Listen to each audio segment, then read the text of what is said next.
Train టాస్క్లో భాగంగా రాము రాథోడ్ అందరికంటే ముందుగా వెళ్ళి ట్రైన్లో కూర్చోవడం అయితే జరుగుతుంది.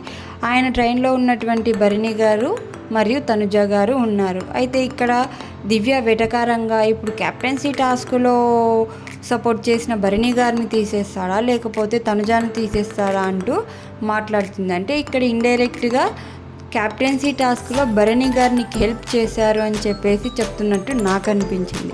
అయితే ఇక్కడ రాము రాథోడ్ వచ్చేసి నాకు క్యాప్టెన్సీ టాస్క్లో భరణి అన్న చాలా హెల్ప్ చేశాడు, చాలా సపోర్ట్ చేశాడు, కానీ నేను ఇక్కడ తనుజాని సపోర్ట్ చేయాలనుకుంటున్నాను అన్న.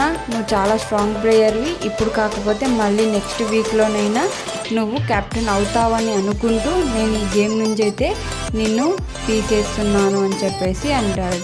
అయితే ఇక్కడ తనుజాను నేను వారం నుంచి చెప్తున్నాను, తనుజ నీకు నేను సపోర్ట్ చేస్తాను అని, అందుకని చెప్పేసి నేను ఈ గేమ్ నుంచి నిన్నైతే తీసేస్తున్నాను భరణి అన్న అని చెప్పేసి చెప్తాడు. దాంతో భరణి గారు చాలా పాజిటివ్గా ఎలాంటి బాధ లేనట్లు తనుజాను హగ్ చేసుకొని కిందికి వచ్చేసి ఈ విధంగా అంటాడు, నాకంటే కూడా ఈ 3 వారాలు తనుజ చాలా గట్టిగా పోటీస్తూ స్ట్రాంగ్గా ఉంటూ గేమ్ బాగా ఆడుతుంది, కాబట్టి మనస్ఫూర్తిగా కోరుకుంటున్నాను తనుజ నువ్వు కెప్టెన్ అవ్వాలి అనుకుంటూ ఆల్ ద బెస్ట్ అని చెప్పేసి చెప్తాడు.